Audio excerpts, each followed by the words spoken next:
Halo Mam, Assalamualaikum. Jadi kan kemarin itu aku sempet membandingkan beberapa merek susu formula ya. Kayak dari susu formula yang mahal, terus susu formula yang murah. Terus aku juga sempet battle beberapa jenis susu dari Pediasure, S26, Enfagrow, Chilkit gitu. Nah sekarang itu aku pengen banget tahu apa sih perbedaan antara susu formula biasa sama susu UHT. Nanti sebenarnya ada beberapa hal yang aku pertimbangin nih kenapa akhirnya aku milih pakai susu formula aja. Yuk langsung kita bahas yuk. Mam, sebelumnya aku mau disclaimer dulu ya kalau sebenarnya ASI itu adalah yang terbaik ya Mam. Jadi kalau misalnya kita itu mampu ngasih ASI sampai di usia 2 tahun, itu anak kita sebaiknya kita kasih ASI aja gitu. Nah cuman kadang memang ada beberapa kondisi yang mengharuskan seorang ibu itu nggak bisa pakai ASI atau harus ada formula tambahan kayak gitu. Biasanya kalau anakku tuh kemarin di atas usia 1,5 tahun itu dia udah mulai aku tambahin susu formula karena emang aku udah nggak kuat lagi ngasih ASI gitu, udah nggak cukup gitu kan. Yang pertama adalah dari segi kepraktisan ya Mam. Jadi kalau misalnya kita itu ngasih anak kita susu formula, itu kan kita harus bikin pakai termos, harus nyiapin botol, nyuci botol segala macam. Tapi kalau misalnya kita pakai susu UHT, susu kemasan gini, gampang banget gitu. Terutama untuk anak-anak yang memang dia tuh udah lepas ASI gitu ya. Jadi udah nggak nyusuin lagi. Jadi enak banget kalau misalnya kita mau bepergian juga bisa pakai ini gitu. Oke, lanjut yang kedua adalah dari segi harga ya teman-teman. Jadi kalau misalnya kita lihat nih yang di video aku sebelum-sebelumnya itu kan ada beberapa susu formula itu harganya yang sampai belasan ribu, mahal banget gitu ya. Tapi kalau misalnya kita ngasih anak kita susu UHT ini murah Mams. Jadi ini ya, ini harganya cuma 6.400 sekali minum. Dan ini tuh besar banget loh. Real Good ini cuma 3.200. Terus yang ini Ultra Mimi ini cuma 3.900. Selanjutnya yang ketiga adalah biasanya anak-anak yang udah dipakein susu UHT itu karena mereka itu bener-bener anaknya tuh udah nggak pernah minum susu lagi. Jadi makan itu 3 kali sehari, makannya banyak, cemilannya banyak, anaknya juga aktif, pertumbuhannya bagus gitu kan. Jadi disarankan sama dokter nggak usah lagi minum susu formula. Jadi cukup susu UHT aja, itu pun paling cuma 1-2 kali sehari gitu.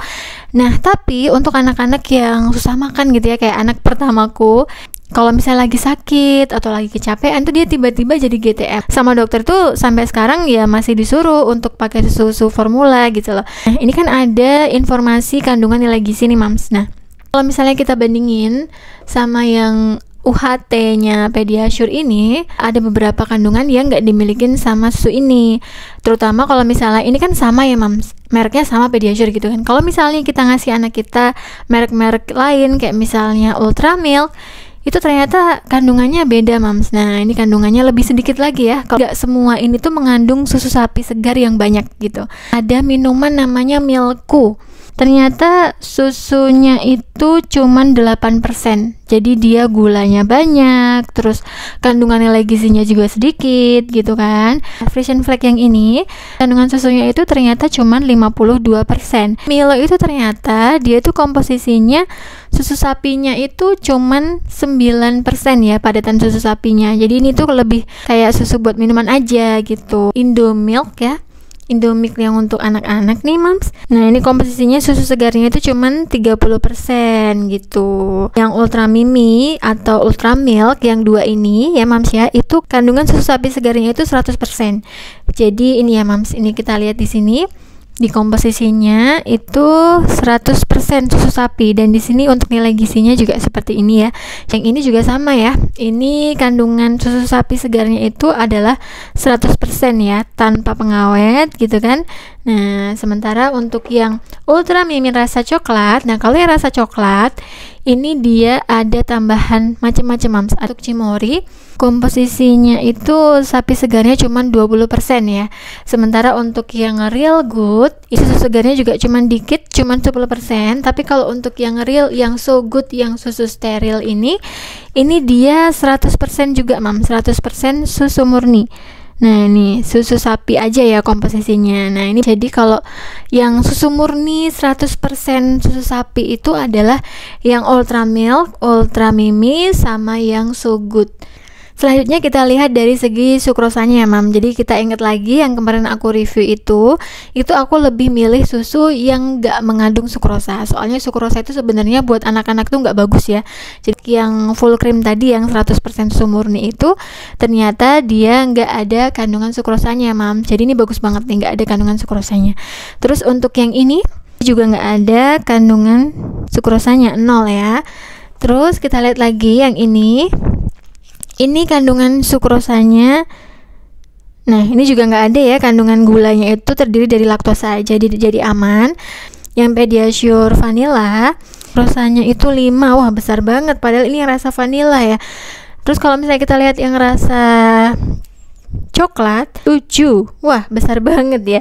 Sedangkan mams, kalau misalnya kita lihat di videoku yang kemarin, itu ternyata kandungan sukrosa yang susu formula yang ini, Pediasure yang susu formula itu lebih rendah dibandingin Pediasure yang langsung minum ini mams gitu.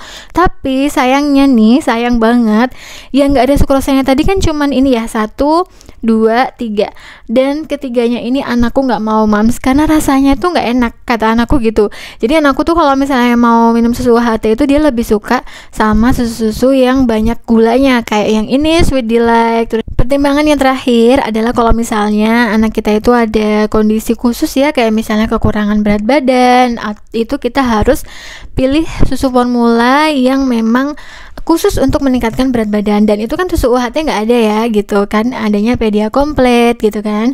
Terus juga kalau misalnya anak kita itu alergi gitu kan, nah itu kita bisa pilih susu formula yang khusus untuk alergi kayak misalnya Chilkit PHP. Oke mams, itu tadi adalah 5 pertimbangan aku sebelum memilih susu UHT atau susu formula. Nah kalau mams sendiri gimana nih, anaknya dikasih susu UHT apa susu formula? Terus kira-kira pertimbangan apa sih yang mams lakukan gitu loh sebelum memilih untuk memutuskan menggunakan susu UHT atau susu formula? Boleh banget untuk komentar di bawah ya. Makasih banyak mam udah nonton, jangan lupa subscribe dulu ya. Sampai jumpa di video selanjutnya. Assalamualaikum.